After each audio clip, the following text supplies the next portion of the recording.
ओम शांति। आज 23 मार्च 2022 के बाप दादा के अनमोल मधुर महावाक्य सुनेंगे। मीठे बच्चे, कोई भी कर्म विकर्म न बने, इसकी पूरी संभाल करनी है। कदम कदम पर बाप की श्रीमत लेकर कर्म में आना है। आज की मुरली से प्रश्न है, विकर्म से कौन बच सकते हैं? बाप की सहायता किन्हें मिलती है? उत्तर है, जो बाप से सदा सच्चे रहते हैं वो विकर्म से बच जाते। प्रतिज्ञा कर विकारों का दान देकर वापस लेने का संकल्प नहीं करते, वह विकर्मों से बच जाते हैं। बाप की सहायता उन्हें मिलती, किनको? जो कर्म विकर्म बनने के पहले राय लेते हैं, साकार को अपना सच्चा सच्चा समाचार बताते हैं। बाबा कहते, बच्चे, सर्जन के आगे कभी अपनी बीमारी छिपाना नहीं है। पापों को छिपाएंगे तो वृद्धि होती रहेगी, पद भी भ्रष्ट हो जाएगा, सजाएं भी खानी पड़ेगी। आज की मुरली से पहले गीत बजा है, बचपन के दिन भुला न देना, आज हंसे कल रुला न देना। ओम शांति। बच्चों ने गीत सुना कि बाप बच्चों को सावधानी देते हैं कि हे बच्चे, तुम आकर ईश्वर के बने हो और जानते हो हम ईश्वर की संतान हैं। सारी दुनिया मानती है कि वह गॉड फादर है। फादर माना हम उनकी संतान ठहरे। परम पिता तो बच्चे ही कहेंगे, तुम लौकिक के बच्चे तो हो, लौकिक माता पिता के बच्चे तो हो, अब पारलौकिक बाप के बने हो। किस लिए हम पारलौकिक बाप के बच्चे बने हैं? तो बाबा कहते, बेहद के बाप से बेहद सुख का वर्षा लेने के लिए। बाप है ही स्वर्ग का रचयिता। स्वर्ग में जरूर देवताओं की बादशाही है, यह जानकर तुम बच्चे बने हो। इस स्वर्ग में जरूर देवताओं की बादशाही है, यह जानकर तुम बच्चे बने हो। राजा को अगर बच्चा नहीं होता तो गोद में लेते हैं, गोद लेते हैं शाहूकार की, कभी गरीब की गोद नहीं लेंगे। कुछ लाभ होगा तभी गोद लेंगे। तुम भी अभी जानते हो, क्या जानते हैं? हम ईश्वर के बने हैं, उससे स्वर्ग की बादशाही मिलेगी। अब ऐसे बाप को कभी भूलना नहीं चाहिए, उनकी मत पर चलना है। रावण की मत पर तो विकर्म करते रहेंगे। इन 5 विकारों के वश नहीं होना है। कहां भी देखो धोखा खाता हूं तो झट बाबा से मत लेना। क्या करूं? बाबा से मत लेना।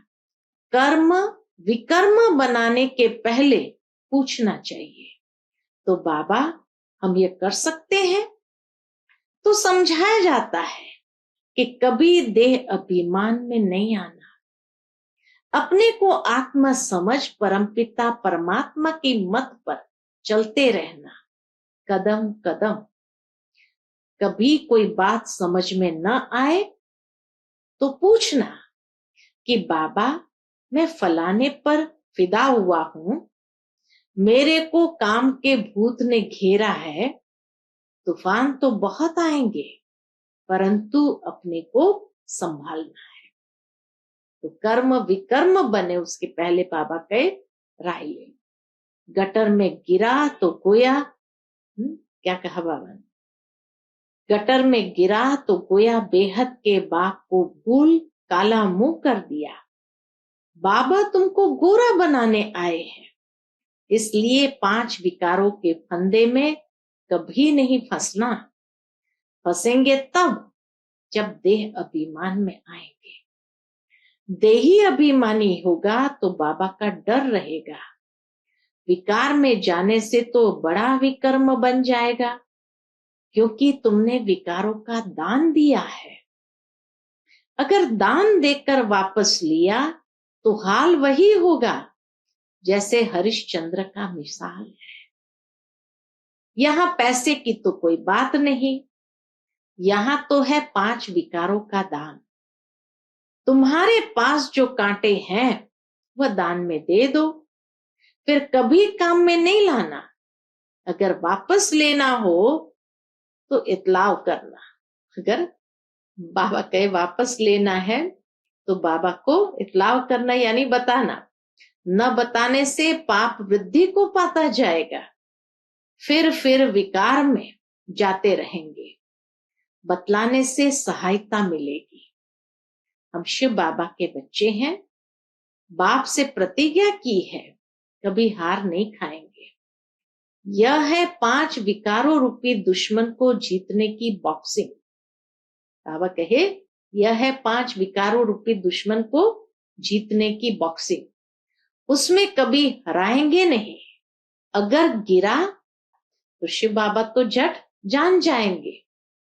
फिर हुक्म मिला हुआ है साकार को लिखना।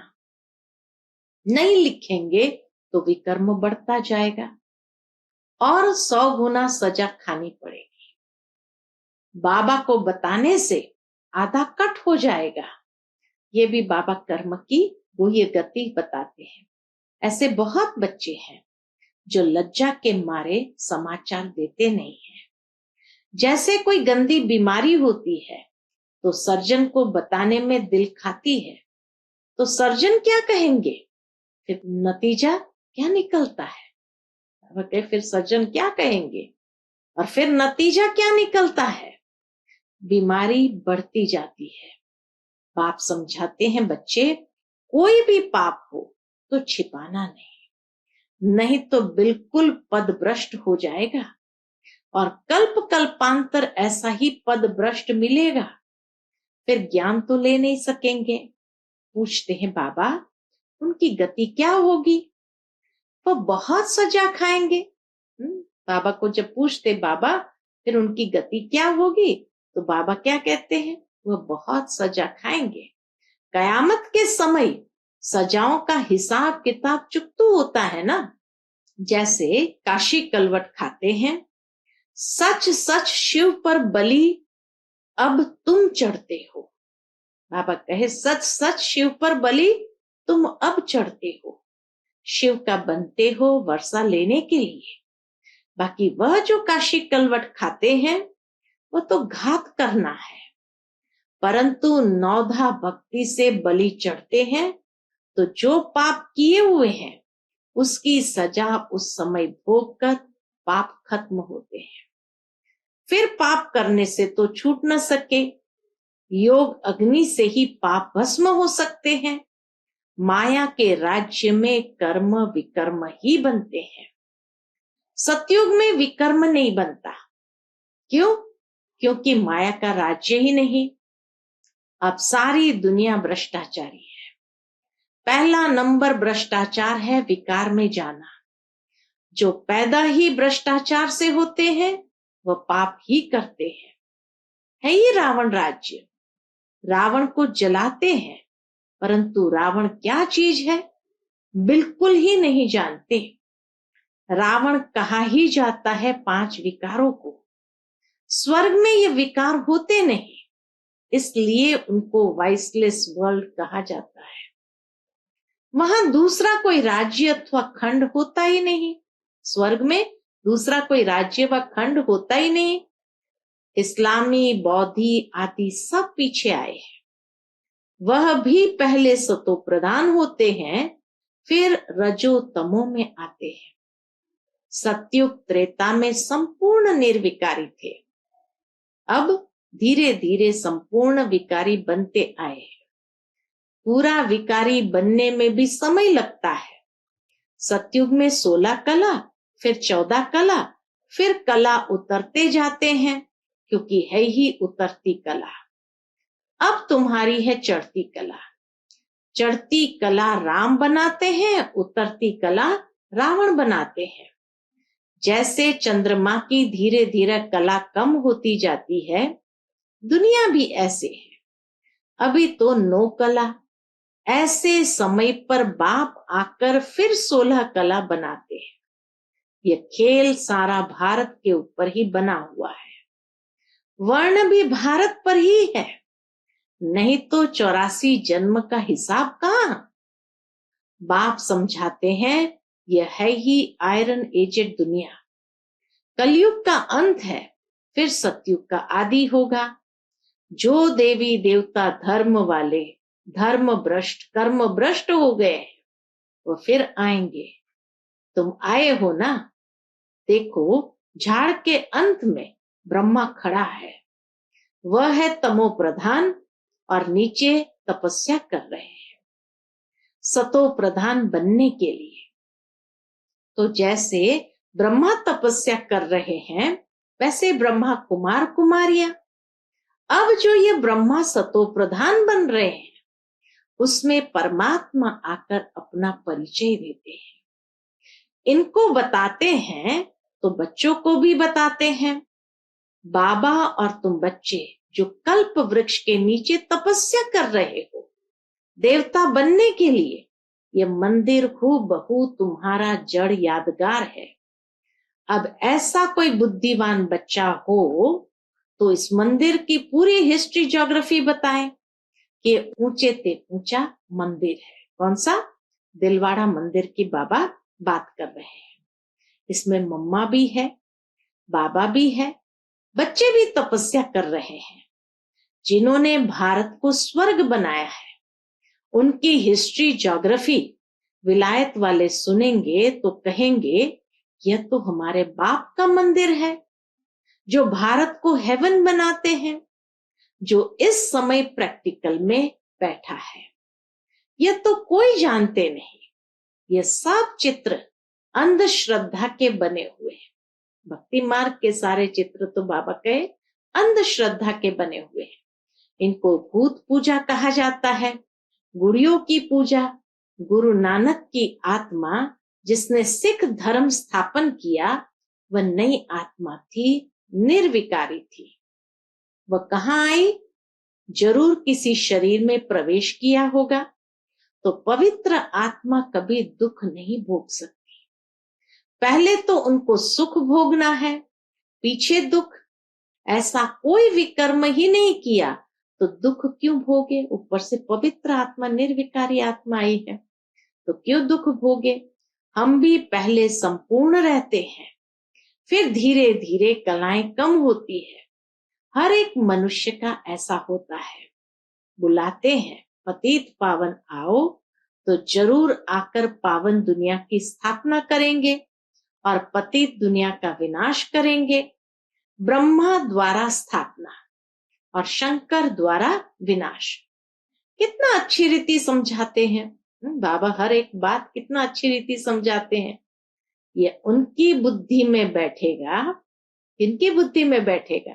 जो देवी देवता धर्म का होगा। इसलिए बाबा कहते हैं भक्तों को यह ज्ञान दो। कोई को यह पता ही नहीं है कि हम पहले देवी देवता धर्म के थे फिर असुर बने हैं। लक्ष्मी नारायण ने पूरे 84 जन्म लिए हैं। अभी तुम शूद्र से ब्राह्मण बने हो। जो बाद में आते हैं वो ब्राह्मण नहीं बनेंगे। ये बातें उनकी बुद्धि में बैठेगी जिनकी बुद्धि में कल्प पहले बैठी होगी, नहीं तो बाहर गया और खलास। इसमें मेहनत है और जगत तो सिर्फ कथाएं सुन फिर घर में आकर विकारों में गिरते हैं। गुरु को पूरा फॉलो करते नहीं, फिर फॉलोअर्स कैसे कहलाएंगे? कितना अच्छी तरह से बाबा कहते हैं, फिर फॉलोअर्स कैसे कहलाएंगे? गुरु लोग भी उनको कुछ कहते नहीं। अगर कहे तो फिर एक भी फॉलोअर्स न रहे, फिर खाए कहां से? गृहस्थियों का ही तो खाते हैं। फिर विकारियों के पास जन्म लेना पड़ता है। देवताएं तो सन्यास करते नहीं, देवताएं कोई भी सन्यास करते नहीं। यह है प्रवृत्ति मार्ग का सन्यास, वह है निवृत्ति मार्ग का सन्यास। बाप आकर स्त्री पुरुष दोनों को समझाते हैं बच्चे संपूर्ण पवित्र बनेंगे तो संपूर्ण राज्य पद पाएंगे, कम पवित्र बनेंगे तो कम पद पाएंगे। फॉलो करना है किसको? माँ बाप को। बाबा कहे फॉलो करना है माँ बाप को। बाप कहते हैं माँ बाप के मिसल मेहनत करो तो गद्दी नशीन होंगे। मुख्य बात है पवित्रता की, मुख्य बात फॉलो करने की है पवित्रता की। उसी के कारण बाबा कहते हैं गुरु लोग न पवित्र बनने के लिए कह सकते हैं, न उनके फॉलोअर्स उस बात में कभी फॉलो कर सकते हैं। अब देह अभिमान छोड़ दो, मैं आत्मा हूं, बाबा लेने आया है। पवित्र बनने से ही पवित्र दुनिया के मालिक बनेंगे। मुख्य बात है ये कि पवित्र बनने से ही पवित्र दुनिया के मालिक बनेंगे। कुंभ का मेला कहते हैं, वह त्रिवेणी आदि का है नदियों का मेला। उनको संगम कहते हैं। त्रिवेणी संगम पर लोग जाकर के स्नान करते हैं। वास्तव में यह है अनेक नदियों का और सागर का मेला। वास्तव में है, बाबा कहे वास्तव में यह है अनेक नदियों और सागर का मेला। तुम सब ज्ञान नदियां हो, बाप ज्ञान सागर है। बाप कहते हैं मेरे से योग लगाओ तो तुम पतित से पावन बन जाएंगे। मरना तो है ही, बाप से वर्षा लेना है तो अभी ही भक्ति का फल भगवान से ले सकते हो, नहीं तो समझेंगे तुमने भक्ति की ही नहीं है। भक्ति करने वाले ही आकर राज्य भाग्य लेंगे। बाप कितना अच्छी रीति समझाते हैं, और सभी की बुद्धि में तो शास्त्र ही होंगे। यहाँ ज्ञान सागर बाप समझाते हैं तो तुम श्रेष्ठ बन रहे हो। बाबा को राजधानी स्थापन करने में कितनी मेहनत होती है। रुद्र ज्ञान यज्ञ में बहुत विघ्न पड़ते हैं। अच्छा, मीठे मीठे सिकिलते बच्चों प्रति माता पिता बाप दादा का याद प्यार और गुड मॉर्निंग। रूहानी बाप के रूहानी बच्चों को नमस्ते। हम सब रूहानी बच्चों की रूहानी माता पिता बाप दादा को याद प्यार गुड मॉर्निंग और नमस्ते नमस्ते। शुक्रिया बाबा, शुक्रिया। आज की मुरली से धारणा के लिए मुख्य सार है। पहली पॉइंट, देह अभिमान में आकर कभी भी विकारों के फंदे में नहीं फंसना है। कर्म विकर्म न बने, इसलिए कर्म के पहले बाप से राय लेनी है। दूसरी पॉइंट, माँ बाप को फॉलो करना है। उच्च पद के लिए संपूर्ण पावन जरूर बनना है। आज का बाप दादा का मधुर वरदान हम बच्चों के प्रति है, न्यारेपन की अवस्था द्वारा पास विथ ऑनर का सर्टिफिकेट प्राप्त करने वाले अशरीरी भव। न्यारेपन की अवस्था द्वारा पास विथ ऑनर का सर्टिफिकेट प्राप्त करने वाले अशरीरी भव। पास विथ ऑनर का सर्टिफिकेट प्राप्त करने के लिए मुख और मन दोनों की आवाज से परे शांत स्वरूप की स्थिति में स्थित होने का अभ्यास चाहिए। आत्मा शांति के सागर में समा जाए। यह स्वीट साइलेंस की अनुभूति बहुत प्रिय लगती है। तन और मन को आराम मिल जाता है। अंत में यह अशरीरी बनने का अभ्यास ही काम में आता है। शरीर का कोई भी खेल चल रहा है, अशरीरी बन आत्मा साक्षी न्यारी हो, अपने शरीर का पाठ देखे तो यही अवस्था अंत में विजयी बना देगी। आज का स्लोगन है, सर्व गुणों व सर्व शक्तियों का अधिकार प्राप्त करने के लिए आज्ञाकारी बनो। सर्व गुणों व सर्व शक्तियों का अधिकार प्राप्त करने के लिए आज्ञाकारी बनो। मातेश्वरी जी के अनमोल महावाक्य, सृष्टि पर कभी प्रलय होती नहीं।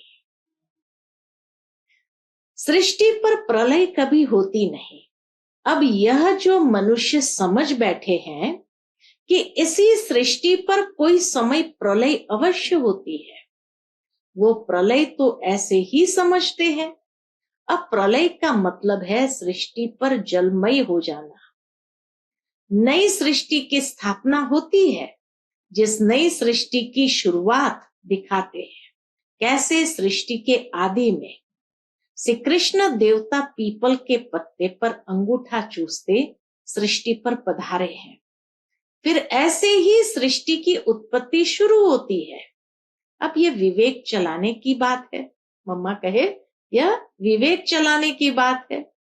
जब हम कहते हैं, जब अपन कहते हैं प्रलय का अर्थ है जलमय, तो इसका मतलब है कि एक भी सृष्टि पर न रहे।